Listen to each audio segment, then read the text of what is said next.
Good evening and welcome to NTD News. I'm Tiffany Meyer in for Stephania Cox. Here are today's top stories. The Supreme Court hands a victory to Alabama's black voters. They decided the Republican-led lawmakers discriminated against them.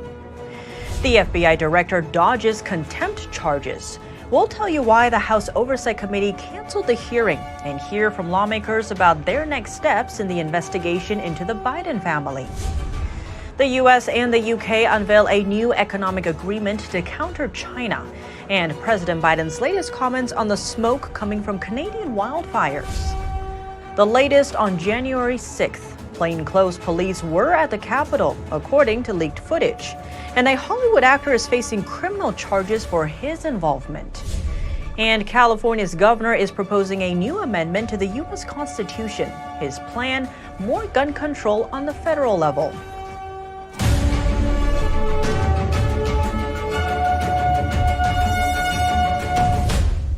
In a major victory for black voters in Alabama, the Supreme Court today ruled that the state discriminated against them when it drew 7 congressional districts last year.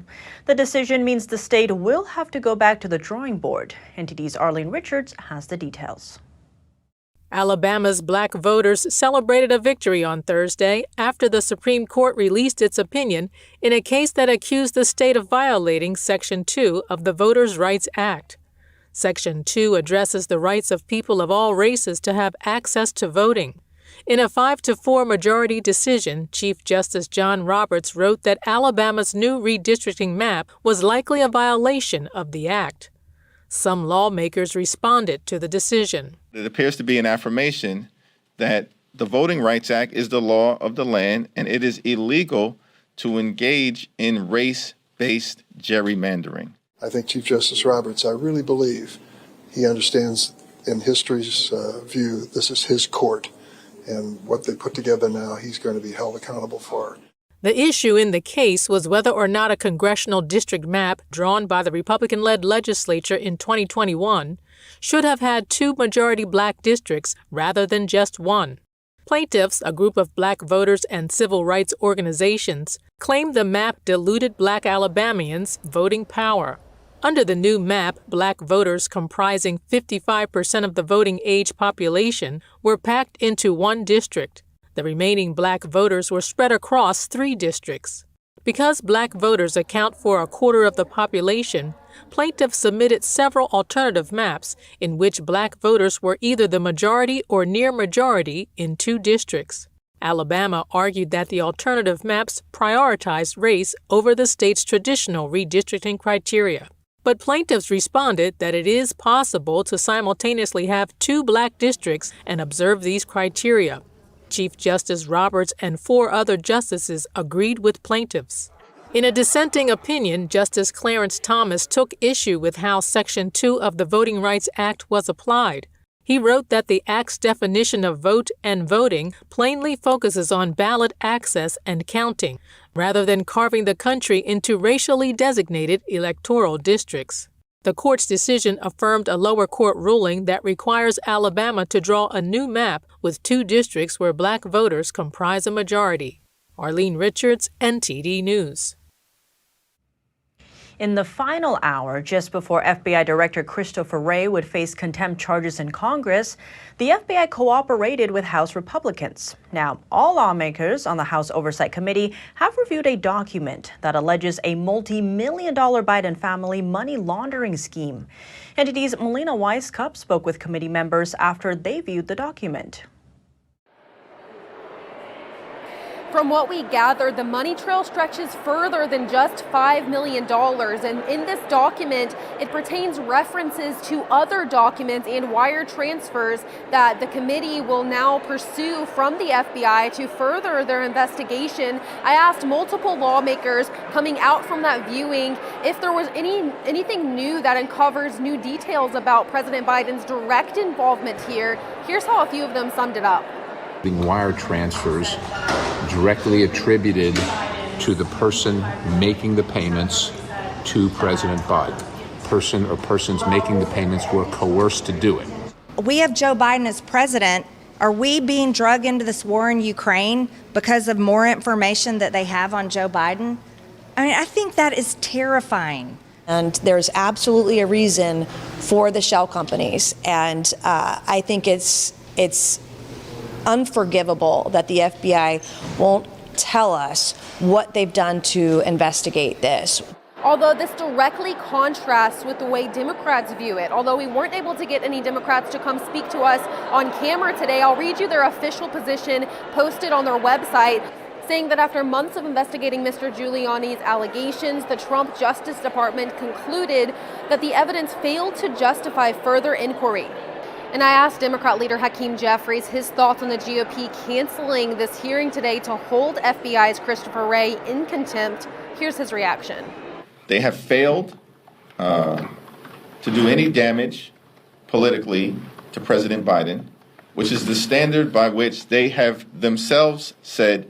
And while Republicans have canceled this contempt hearing today, they say the option is still on the table. Congresswoman Lauren Boebert eager to make this point clear. That is still available. It is currently postponed, and it is something that I'm going to be pushing for if he does not release this very important information to the American people. And I followed up with Congressman Andy Biggs on this point. He said that they will see how well the FBI continues to cooperate with the committee, and that will determine whether or not they try to pursue another contempt hearing in the future. We know that the committee will be pursuing more documents from the FBI as they continue this investigation. They're pursuing the documents that are referred to within this specific document. Reporting from Capitol Hill, Melina Wisecup, NTD News. The U.S. and the UK have struck a new partnership to bolster economic ties amid China's growing influence. The two nations are also vowing to work together on artificial intelligence. NTD's Iris Tao has more from the White House. Good evening, Tiff. British Prime Minister Rishi Sunak visited the White House for the first time after getting his job last year. And the two leaders vowed to strengthen what they called an indispensable relationship between the U.S. and the UK, and they announced a fresh economic agreement to counter rising threats from China and Russia. And I'm confident the United Kingdom and the United States will continue to lead the world toward greater peace, prosperity, and security for all. Countries like China and Russia are willing to manipulate and exploit our openness, steal our intellectual property. They will not succeed. The agreement is called the Atlantic Declaration. It's meant to tackle some of the existing trade barriers as well as to strengthen defense ties. It's not a full trade agreement, however, but the British Prime Minister says it's more targeted and thus more effective. So that they can trade and do business in the U.S. far easier. And the two leaders also vowed to back Ukraine and to work together on addressing safety concerns over artificial intelligence. We're looking to Great Britain to help lead that effort to figure out a way through this. And aside from talking about global issues, President Biden also touched on perhaps what's on everyone's mind right now, and that's the bad air quality and coming from wildfires in Canada. And President Biden says he talked to Canadian Prime Minister Justin Trudeau, and he says he sent firefighters to Canada and is urging Americans to check for real-time updates on the website called airnow.gov.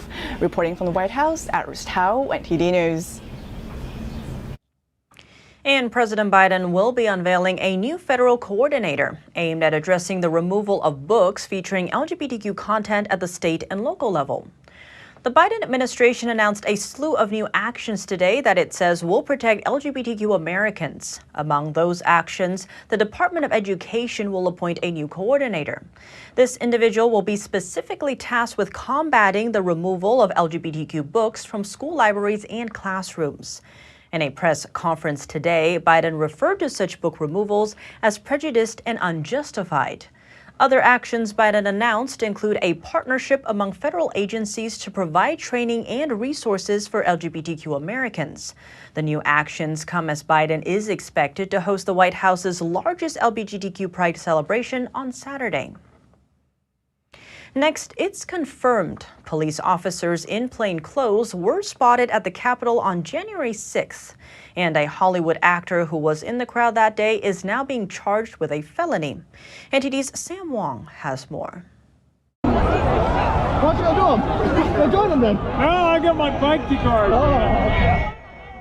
Leaked body cam footage shows officers wearing blue wristbands appear to be tagging along with the crowd while helping demonstrators climb up the scaffolding at the Capitol on January 6. Keep going, keep going. Keep going. And this clip shows what appears to be an undercover agent walking past a police line without being stopped. Congressman Barry Loudermilk, chairman of the House Subcommittee on Oversight, said that the footage was authentic. He questioned the purpose of having law enforcement officers on the scene, asking, why did the MPD, Metropolitan Police Department, decide to put undercover officers in the crowd? Loudermilk also requested a list of MPD officers who were involved in the incident, along with their assignments and other details, such as whether they were in plain clothes or in uniform. According to committee staff, the MPD is working with the request, but further details are not yet available to the public. As the January 6th investigation continues, more arrests are underway. Jay Johnston, an actor known for his role in Arrested Development and Bob's Burger, is now facing charges for his involvement in the incident. He was reportedly arrested in California on Wednesday, and the DOJ charged him with felony obstruction of officers during civil disorder and a number of misdemeanors. Back in 2021, the FBI tweeted a photo of Johnston dressed in camouflage at the Capitol and asked for additional information on his identity. According to court documents, Johnston entered the Capitol through the Upper West Tunnel and helped at least 3 other protesters by pouring water on their faces after they were pepper sprayed. An FBI affidavit says that Johnston passed a stolen police shield to protesters during the incident. As of now, more than 1,000 arrests have been made in connection with January 6th. Sam Wang, NTD News. California Governor Gavin Newsom is proposing a new amendment to the U.S. Constitution in an effort to curb gun violence. He says it consists of 4 measures and would leave the Second Amendment intact. Governor Gavin Newsom says he is proposing a 28th Amendment to the U.S. Constitution to address the nation's gun violence. This will guarantee states as well the ability to enact common sense gun safety laws while leaving the Second Amendment intact and respecting America's gun-owning tradition. The new amendment, quote, permanently enshrines 4 measures to raise the minimum wage to buy a gun to 21, have universal background checks, set a waiting period for gun purchases, and ban civilians from buying what he calls assault weapons. In response, the National Association for Gun Rights wrote on Twitter, if trying to repeal an amendment from the Bill of Rights doesn't make you a tyrant, I don't know what does. According to the National Archive on the constitutional amendment process, an amendment would need 2/3 majority vote in both the House of Representatives and the Senate, or by a constitutional convention called for by 2/3 of the state legislatures. Up next, back to Cold War tactics. China is reportedly constructing an outpost in Cuba to spy on the southeastern U.S. The Biden administration is reportedly ending familial DNA tests for illegal immigrants at the southern border. Why was the policy put in place, and what does ending it mean for border security? And in France, 4 toddlers and 2 adults were stabbed in normally quiet city. A suspect, a Syrian refugee, has been arrested by police. More in just a moment here on NTD News.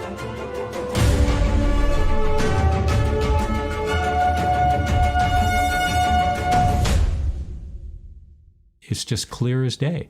The media, whether it's broadcast, cable, or print media, has become extremely biased.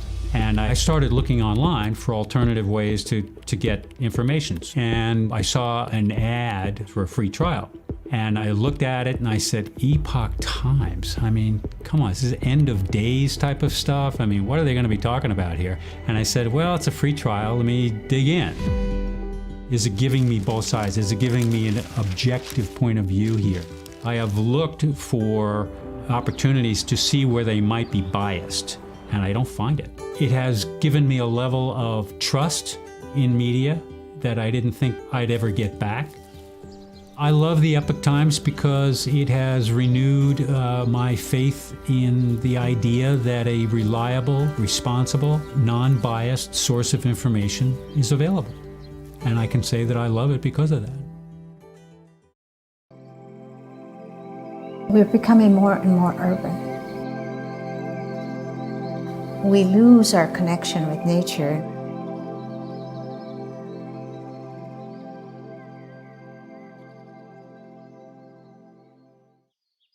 This little girl lives in a world of natural beauty, nature all around her. Not everybody has this opportunity. Things are growing all around. All sort of handmade things. The artist has portrayed a scene that is so comforting and so grounded that we can experience this ourselves. The artist himself has to be absolutely natural. And it's not easy to do because children are hard to paint. Birds are hard to paint. They don't sit still. This is quite an accomplishment, reflecting nature back to us.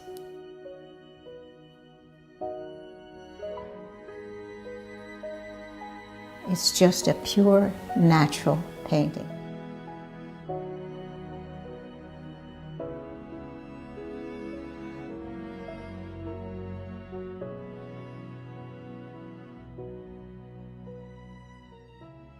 What if you could feel in control of your retirement in just a few clicks?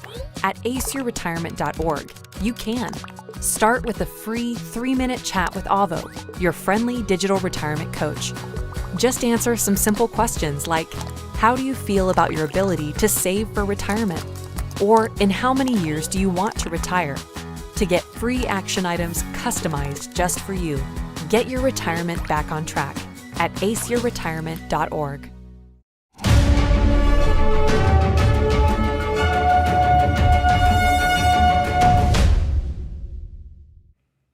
Welcome back. China is reportedly building a base in Cuba to spy on the U.S. However, the Pentagon denies that, saying the reports are not true. NTD's Arian Pastar spoke with a retired Army colonel.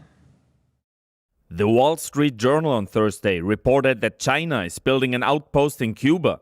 That's according to U.S. officials who say China will use the location to spy on the southeastern United States. The two communist countries reportedly came to an agreement after China agreed to pay cash-strapped Cuba several $billions. Have they introduced missiles into Cuba? The Chinese have been very typical about openly arming their facilities, whether it's the South China Seas, whether it's their fortress in Djibouti. John Mills is a retired Army colonel and author of the book The Nation Will Follow. He says China most likely already has such outposts in Cuba and the Bahamas, and that the U.S. should react. With China expanding in this area close to the U.S. mainland, how could the U.S. push back to prevent this from happening? Well, first of all, let's put an ambassador in the Bahamas, encourage the Bahamas to throw out China. That would be a good pushback. That's not Cuba, but it's right next to Cuba, and it would send a message. We also should demonstrably and visibly rearm southern Florida. He says this reported base reminds him of the Cold War, when the Soviet Union used Cuba to store missiles. According to Mills, southern Florida was heavily armed during that period of time. But now? We don't have any aircraft interceptors. We don't have any naval ships. Obviously, we don't really care. That's the message. Mills added that the U.S. should also expand influence in Panama, because down there, the Chinese have a much stronger presence. And to get to Cuba, they got to go through the Panama Canal. However, the Pentagon on Thursday said it's not aware of any Chinese base in this region. That is not accurate, that we are not aware of China and Cuba developing any type of spy station. Separately, I would say that the relationship that those two countries share is something that we continuously monitor. The State Department told NTD it can't confirm China's plans, but added, "We monitor it closely, take steps to counter it, and remain confident that we are able to meet all our security commitments." Republican Congressman Mike Gallagher commented on the report of the Chinese base, saying we must make it clear that, as President Kennedy said over 60 years ago on the eve of a previous crisis in Cuba, one path we shall never choose, and that is the path of surrender or submission. Arian Pastar, NTD News. The border crisis back in the spotlight. The Biden administration feeling the heat. That's after a leaked memo from the Border Patrol shows an end to familial DNA testing. That's amid reports of migrant child exploitation and trafficking. Here to help us understand this is Todd Bensman, Senior National Security Fellow at the Center for Immigration Studies. Todd Bensman, thank you so much for joining us. Great to have you on the show. Good to be here.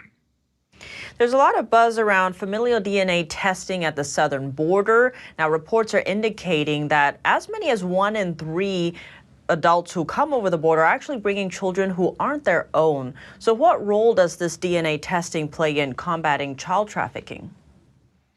So rapid DNA testing was first rolled out in 2019.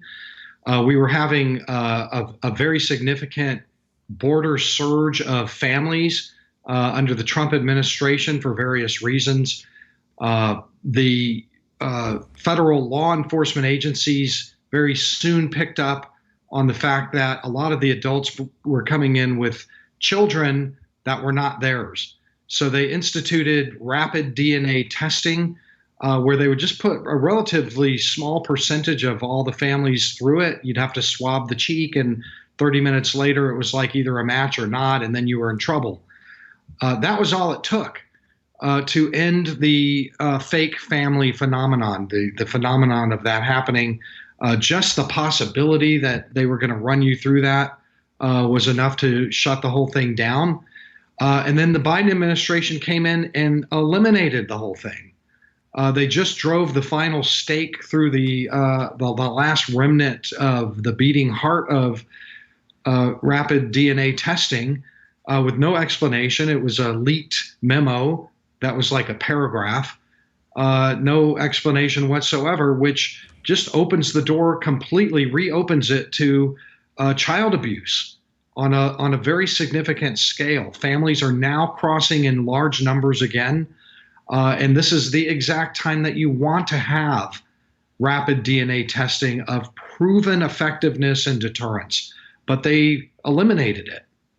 And Todd, you've been down to the border several times. What have you seen in terms of this on the ground? Well, I see a lot of families being very quickly processed in, not asked really any questions, not having to prove their stories or their familial relationships. Yeah, this is my son, this is my daughter, and then they're processed within 24 or 48 hours right into the country with whatever kids that got them in here. Because if you come in with a kid, you're guaranteed to be released into the American heartland immediately under all the new rules, post-42 rules. So I don't really know. I mean, I can't tell by looking at people whether that, I just know that here's like some adults with a whole bunch of kids all around them, and there's who knows, right? And that's the problem. Who knows? And Todd, expanding on that, what role does the administration have being responsible for the safety of these children once they've crossed into the States? Well, this was such an easy fix. I mean, there's no reason at all why you wouldn't want to have rapid DNA testing on the border. None. This is a kind of a tool that Democrats and Republicans all should agree on. We have lots of evidence that children before DNA testing were abused and neglected and put to work under forced labor conditions and involuntary servitude. And we're looking for we just guaranteed that fate for untold hundreds, if not thousands of children that are being brought in by irresponsible, miscreant adults. And really quickly at the end, what's the solution here?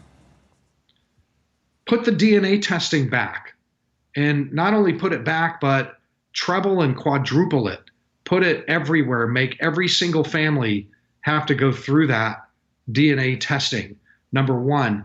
And number two, if you're going to be processing a bunch of unaccompanied minors and families with children, you're trying to put them with families or foster volunteers, put together a cadre that will go in and check on them to make sure that they're not being abused and to look for signs of forced labor or sexual exploitation and all the rest of that.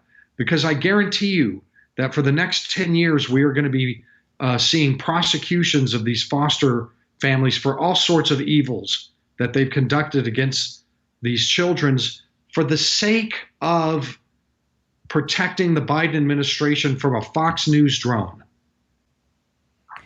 Todd Bensman, thank you so much for your time. Thank you. We reached out to Customs and Border Protection to confirm if they're ending the DNA testing and why, but they didn't provide answers to those questions. And more international news. 4 toddlers and 2 adults were stabbed by a Syrian refugee in a quiet eastern city in France this morning. The toddlers are all in critical condition. NTD's France correspondent David Vives has the details and a warning that some viewers may find the content in the following story disturbing. A Syrian national wounded 4 young children and 2 adults in a knife attack in a park on Thursday. That's according to police in the southeastern French town of Annecy. The children are all in critical condition. An investigative source said the stabbers' motives are unclear, adding that anti-terrorism authorities aren't leading the investigation at this stage. We are shocked by this heinous, unspeakable act. When it affects children, I think we are all affected profoundly, and today our whole country is in shock. Among the victims, I have 2 children aged 2, one who's 22 months old and one who's 3 years old.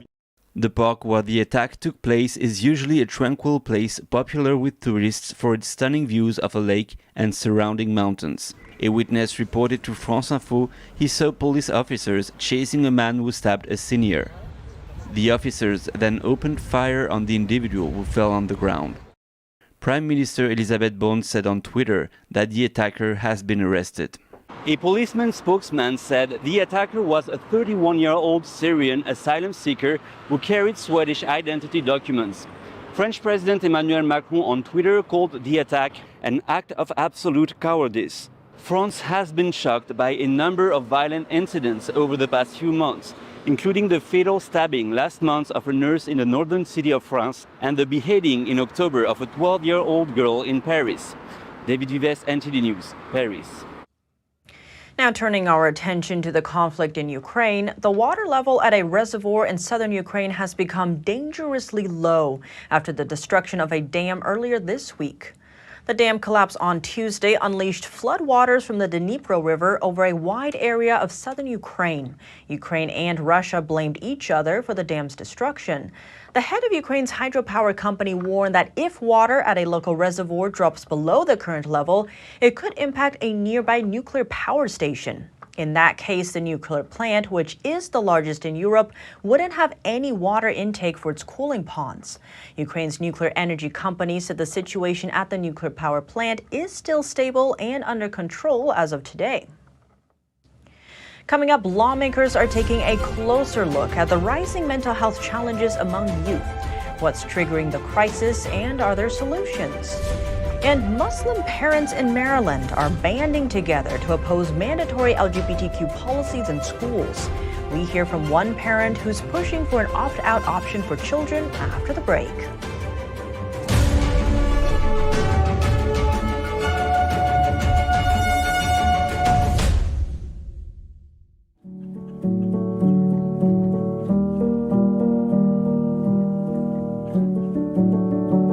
A painting that has true beauty. I imagine it's like a door.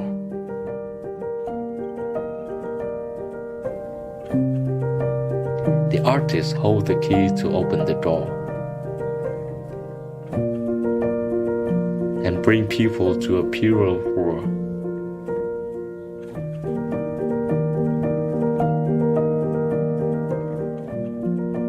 A world where people are more compassionate.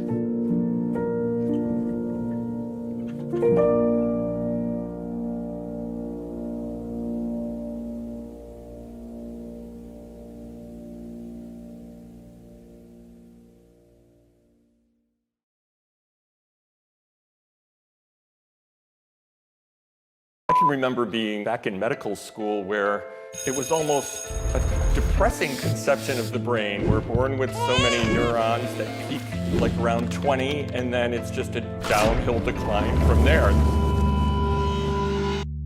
But today, we are going to debunk this old way of thinking and use a new technology called the functional MRI PET scanner to show that the brain can be rewired to function much better. Caused an almost immediate change, and by better, I mean improved focus, longer attention span, better mood, decreased risk of developing dementia, and an overall better life. So get ready to be surprised and even amazed. This is really exciting information as we explore what is possible, as we talk to thought leaders in the field. I needed to make sure I'm really that guy, okay. See the cutting edge tools they are using to assess the brain and hear from real patients about their dramatic healing process. That's good. Stay tuned to get 2 rolls of alien tape free. You wouldn't stick your mother-in-law on the wall, but you could with alien tape. It just sticks. Just peel and stick to make anything stay in place quick. Brick, pavers, marble, tile, plastic, even leather. Nothing works better than alien tape. You wouldn't stick your fishbowl on a moving car, but you could with alien tape. The secret is nano-stick technology that grabs and locks on to secure one side of the surface to the other. Alien tape secures in seconds, then twist, pull, and rinse to reuse. Call or go online to get your first roll of alien tape for just $19.99, plus shipping and processing. But to make this deal really stick, we'll give you 2 more rolls absolutely free. You get 3 rolls of alien tape for one low price. Order now. To order, call 1-800-490-1364 or go to tryalientape.com. So call 1-800-490-1364 or order online at tryalientape.com.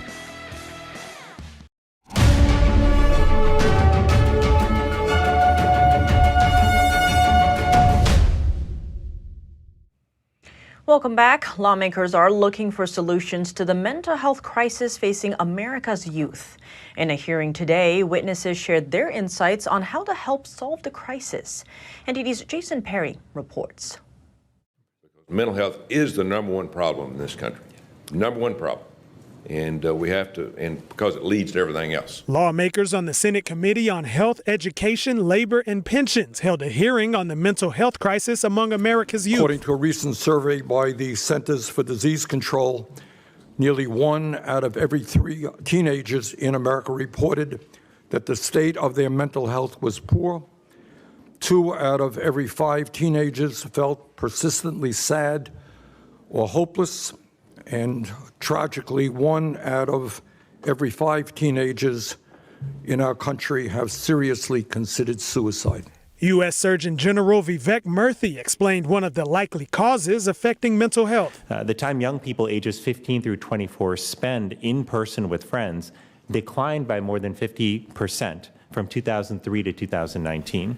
The head of education in Connecticut explained how expanding after-school and summer programs can give students more time with friends and, if needed, behavioral therapists. And the Deputy Assistant Secretary of the Office of Special Education and Rehabilitative Services shared another way to bring the healthcare professionals to the students. She mentioned in Delaware there is an elementary school where the Children's Hospital runs a clinic on the campus. The year before the clinic was on staff, they had more than 1,000 instances of disruptive behavior that resulted in suspensions.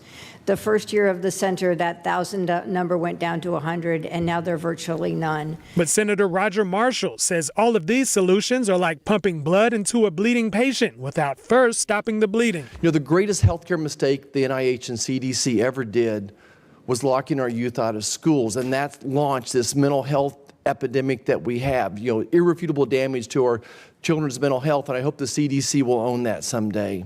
And he added this. And instead of our children talking to their friends, their colleagues, their teachers, their coaches, they talk to social media. That became their best friend.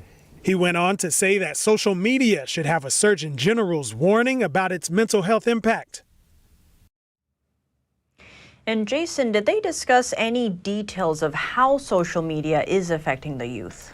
Thank you, Tiff, for that question. Yes, the Surgeon General pointed out specifically for anyone that spends more than 3 hours per day on social media, it doubles their risk of anxiety and depression. And he says this is quite worrisome because the teenagers today spend more than 3.5 hours on social media every day. And Jason, on the flip side, what about parents? What can parents do to protect their children from the possible harms of social media? Well, first of all, is just for parents to acknowledge that social media can negatively affect their children and other people. And once they have this realization, to basically have a conversation with their child to let them know these harmful effects. And something else that the Surgeon General also mentioned was to create something in your house or in other places called tech-free zones, which could be, say for example, in your dining room, where there will be no cell phones allowed or no tablets allowed. And this is to basically encourage face-to-face interactions and normal conversations. Some good tips there, and definitely an important issue to keep an eye on. Jason, thank you. Thank you. In other education news, yesterday we reported on the brawl that happened outside a school board meeting in Glendale, California, resulting in the arrest of at least 3 people. We're learning now that one of them is reportedly an Antifa member. NTD's David Lamb has the update. One of the people arrested at a school protest in Glendale, California is confirmed a Los Angeles Antifa member, Eric Boyd. That's according to journalist and author Andy Ngo. LA County's inmate database shows that 36-year-old Eric Boyd was arrested on June 6th and released on $10,000 bail in 5 hours. On Twitter, Ngo said Boyd wore riot gear to the protest and has a history of organizing with Antifa in Southern California and associated with other, quote, banned Antifa violent extremists. This comes as on June 6th, several hundred people gathered for a demonstration outside of Glendale Unified's board meeting, where the board voted unanimously to proclaim June 2023 as LGBT Pride Month. Opponents say they're against policies on LGBT content on campus. Meanwhile, counter-protesters say they're trying to support LGBT youth. While the demonstration was mostly peaceful, a fight erupted between a small group. Some parents believed members from groups outside the Glendale community were present, including Antifa, a network of anti-fascist militants known for causing disruptions at public demonstrations. According to Glendale police, at least 3 individuals were arrested for various charges, which includes unlawful use of pepper spray and obstructing officers. Muslim students and their parents are protesting gender and sexuality curriculum in Maryland. The Montgomery County District has a mandatory LGBTQ reading list. And a group of Muslim parents are saying that's unconstitutional. They formed a group called Coalition of Virtue and organized a rally outside the school board building on Tuesday. The school district has approved a variety of LGBTQ-related books for grades as young as pre-K to high school. But they've also made a no opt-out policy for those books. Many Muslim parents and students have publicly opposed the mandatory curriculum and have even been called white supremacists for doing so. Here's what some students have to say about it. The issue of gender and sexuality are influenced by our faith, and we should not be caricatured as intolerant. There are over 40 kids that I know who don't want to learn this and really want to be here talking today but can't because they are being bullied. And for more on this, NTD's Jack Bradley spoke with Asra Nomani, who was at the Tuesday protest. She's also the author of Woke Army and senior fellow at the Independent Women's Network. Asra Nomani, thank you so much for joining us. It's great to have you on the show. Thank you very much, Jack. So Tuesday's rally was organized by a group of Muslim parents who recently founded the group Coalition of Virtue. Can you tell us more about this group and why they're protesting? Yeah, this is just an amazing group with so much energy. They are ordinary mama bears and papa bears, like all parents across the country. And they, like so many parents, became accidental activists in recent months because local school board in Montgomery County, Maryland, decided that they were not going to let these parents opt their children out of age-inappropriate sexual curriculum. What they're doing is they are fighting for parental rights and the simple idea that a parent has the right to choose what their children learn on these very sensitive topics. And I was just so impressed by their energy and their clarity and their moral courage. Right, so this group has a diverse group of members from Muslims to Ethiopian Orthodox Christians. So what are the common values that these parents share and what motivated them to come together? So their common value is a simple idea of virtue, this idea that clarity of thought doesn't have to include this confusing questions about sexuality and gender to children as young as 4 years old. And what they are connected by with parents everywhere is this idea that there is a sacred relationship between the parent and the child, and it is the parent's role to parent. And it's not the job of the school systems to try to teach these very deep and personal issues about sexuality and gender. And so what these parents are doing is reclaiming that sacred responsibility that so many of us have considered a divine responsibility. How widespread do you think this sentiment is across the Muslim American community? So parents in Michigan and in Minnesota have also woken up in the Muslim communities, and they have been going to their school boards and standing up. And what is so profound right now is that this is the worst nightmare for some of the activists who have used intersectionality to basically claim Muslims as part of their allegiance. And what these Muslim parents are saying is, no, you are coming after our kids, and we are not going to participate in this hijacking of childhood. And so this movement is going to be a deciding factor, I am absolutely certain, in the election of 2024. It's going to be the wedge issue that will move many communities that have been assumed to vote certain ways into other directions, and we got to keep watching them.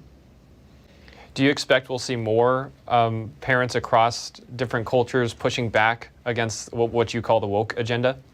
Oh, absolutely. You know, the day of the protest in Montgomery County, Maryland, we had Armenian immigrant parents protesting in Glendale, California, and Southern California.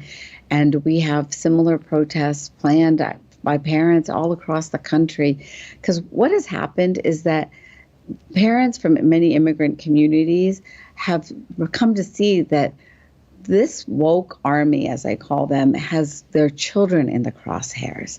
And that is something that no parent will accept. But for many of these parents, children and family is, such a fundamental value, as sacred as religion and faith and personal self.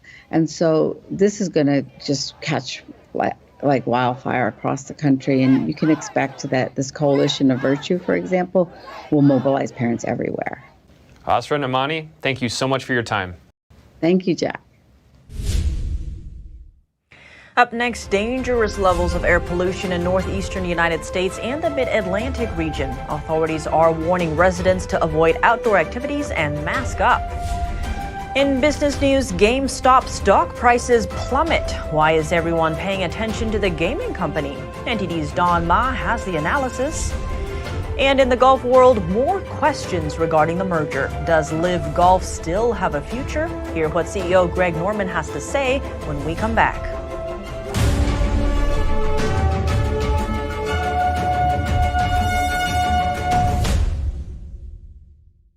According to ancient Chinese medicine, purslane is considered a medicinal herb and is used to help lower cholesterol, improve vascular functions, and prevent diabetes. Perilla seeds can nourish the lungs and spleen. It is used to treat asthma and improve pulmonary functions. Puritang green vegetable omega-3 is made from purslane and perilla seeds from Hwangmae Mountain in South Korea. It contains over 90% of omega-3, 6, 7, and 9. The highest concentration possible without chemical additives. The soft gel is made of natural seaweed. It is 100% organic and vegan. Both adults and children can take it with peace of mind. Ancient recipes were passed down from heaven to bring prosperity and longevity. Puritang green vegetable omega-3. We have to put down the damn cell phones, and we have to stop this, and we have to recreate bonds. Even professors, they seem to be very excited about all this Twitter nonsense. It's just unbelievable. That does not add any value. But the thing is, we don't have the impression at all to be sailing against wind, right? Because we are sailing, in the right direction. We have to stop considering human beings as economic units or mechanized components of a mechanized system. You were the king, and now the very same guys, they look at you at a piece of dirt, let's say. But it will no longer be led by gang leaders such as Stalin and Hitler. It will be led by dull bureaucrats and technocrats.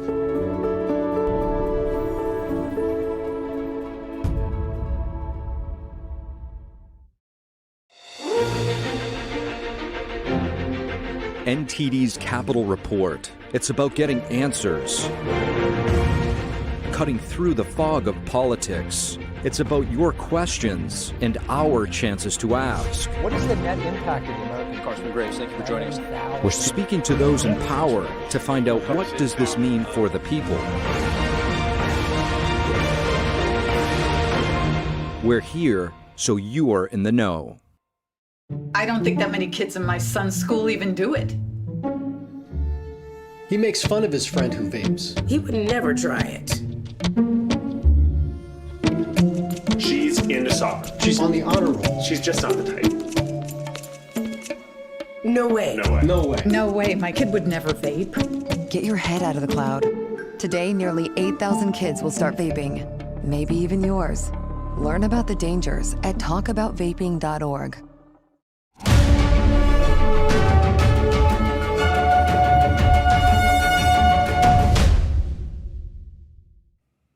Welcome back. Smoke from Canadian wildfires continues to move south, reaching the mid-Atlantic region today. Authorities are issuing air quality warnings. Around 75 million people in the U.S. are currently experiencing dangerous air conditions. Officials in D.C. today issued a code purple air quality alert, meaning the air is, quote, very unhealthy for everyone. Public schools canceled outdoor activities, and the district suspended some city services due to the air pollution. Air quality in New York and Philadelphia is improving slightly, but still unhealthy. New York City has extended the air quality health advisory till the end of Friday. Forecasts show that dangerous air conditions could linger for days, but are expected to slowly improve across the east heading into the weekend. Because of all the wildfire smoke in the air, many are concerned about the health impact, and there can be serious health consequences if people don't protect themselves. NTD's Faye Quarter tells us how. Wildfire smoke can cause health problems. In the short term, it could lead to dizziness, breathing difficulties, nausea, headache, or burning eyes. In the long term, it could lead to lung cancer. If you already have health problems, the smoke may make them worse. It's similar to smoking. If you think about that, if you're smoking a cigarette, you're inhaling smoke. So it's very similar, but on a grander scale. Christine Padovan is a toxicity expert at Paladina International. She says the number one thing everyone should do to protect themselves is to stay indoors. But of course, the smoke can still get in, so there's more you can do. A mask with a filter, like a active charcoal or active carbon filter, that will filter out the elements as you're breathing, as you're doing your work outside or walking outside. The other thing for the home is have a higher MERV filter, MERV 11 or higher. Change it out at least every 2 weeks because of the amount of particles in the air. Padovan says we could also put on the N95 masks, which many of us had to wear during COVID. But she recommends stronger masks that have built-in filters, like base camp masks. She also recommends Active Pure air cleaners. Its technology was developed by NASA, but is now being used commercially. Active Pure molecules work by destabilizing the shell of a virus, bacteria, or other microscopic contaminant. She says it's basically an air scrubber, and that she believes it's the best way to purify the air. Faye Quarter, NTD News. In business news, GameStop shares today were down nearly 20% at their intraday high as the stock was set for its worst session in 2 years. This comes after the surprise exit of the company's CEO. Over the last 5 years, GameStop has had 5 CEOs and 3 CFOs. GameStop shares have dropped nearly 80% from their $120 peak, which was during the meme stock saga in 2021. The company reported its 4th straight fall in quarterly revenue on Wednesday. What's the significance of GameStop? NTD Business's Don Ma speaks with a video game expert. And here to talk to me about GameStop is Mrs. Fed, veteran in the gaming industry. Now, my question is, why are we still talking about GameStop? I know its stock plummeted. I mean, why is it making news right now? I think it's a nostalgia thing. I think that, the gaming industry is tied to the GameStop name. They were there in the beginning. They grew with gaming, and they are the Chuck Norris of the gaming industry. So, when you hear anything that's relevant to anything gaming, you go to GameStop first. If there's a new collector or, limited edition, you used to go to GameStop first. So I think that nostalgia has kept everybody holding on to it in the gaming industry, and we really, really root for GameStop. It is your forefront. They used to have Game Informer magazine, and then they used to have, midnight launches. They were the backbone to the gaming industry, and I feel like the gaming industry just kind of left without them. And because GameStop is spending so much and trying to do everything they can to stay relevant, everyone's rooting for them. So they will always stay relevant, because I think everybody in the gaming industry and the pop culture industry now really wants to see them push through and, make it back to the top and get up there with Amazon as far as like digital content. Do you feel there's any parallels here with Blockbuster? Yeah, I think it really is the same thing. It's, Netflix was the Blockbuster killer. You have Netflix now, and you have that immediate sense of gratification. And I think Amazon is providing that for the gaming industry. And I think that Steam especially is providing that for the gaming industry. If I want a new game, I'm on Steam in seconds before I'm anywhere else. I will go to Steam or I will go to Battle.net way before I even check GameStop's website, because I don't want to have to go and drive and get a disc. So absolutely, I think that GameStop is in the same arena as Blockbuster. But I think that what Blockbuster lacked was the ability to enter into the digital arena because of, their time frame. This was the 90s. So GameStop still has the ability not to become, the gaming Blockbuster, but they need a CEO that actually sees that. And I hope the next one they get does that.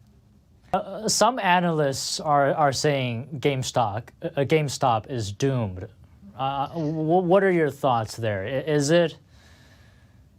There's a lot of analysts that are saying that, and I don't blame them for having that sentiment. I really don't, because if you look at, especially with the stock plummet that just happened, you have an entire board that is showing you they don't want to have any part of this anymore. Even their complete faith is gone.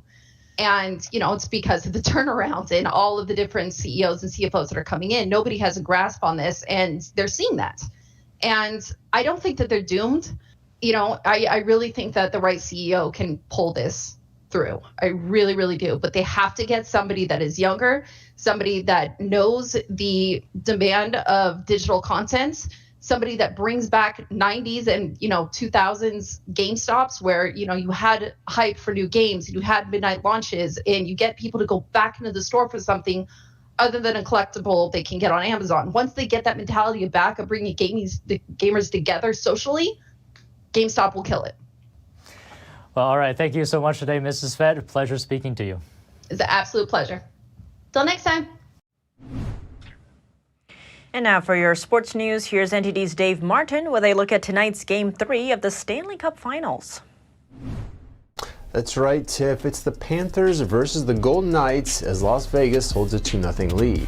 Vegas has been led by journeyman goalie Aiden Hill, who's playing on his third team in 3 years. The 27-year-old wasn't even the starter until an injury to Laurent Brossoit against the Oilers 1 month ago cleared the way.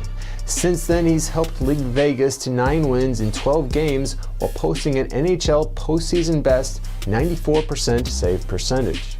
While Florida has managed just 4 goals and 66 shots against him, the Golden Knights have tallied 8 in 2 games against opposing goalie Sergei Bobrovsky, who ended up being pulled in a lopsided Game 2 loss. Tonight's game takes place in Sunrise, Florida, starting at 8 p.m. and airing on TNT. And in the golf world, the Merger News Tuesday has left plenty of questions, especially regarding the future of LIV Golf. Early reports suggested the agreement was between LIV, the PGA, and the DP World Tour, though others have suggested it's actually Saudi Arabia's public investment fund that has the seat at the table rather than LIV. while PGA great Rory McIlroy said he hopes LIV goes away and expects it fully will. LIV CEO Greg Norman reportedly told officials Wednesday, quote, "We are and we will continue to be a standalone entity. It is business as usual for us for this year and beyond." It's important to note, though, that Norman was kept in the dark regarding these negotiations and wasn't notified until shortly before the announcement. Conversely, PGA CEO Jay Monahan will serve as CEO of the new, yet-to-be-named entity. And for your sports viewing schedule tonight, outside the Stanley Cup Finals, no NBA games, but 6 baseball games are on, including reigning Cy Young winner Justin Verlander and the disappointing New York Mets, who've lost 5 straight games and are now 7.5 out of first place. They'll play at first place Atlanta Braves. And that is it for your sports news today. Tiff, over to you. And that's all for today's news. Thanks for tuning in. I'm Tiffany Meyer. Good night.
Thanks for watching us on YouTube. Did you know YouTube only keeps selective videos on its platform? So if you want to make sure you get the full picture, just subscribe to our newsletter.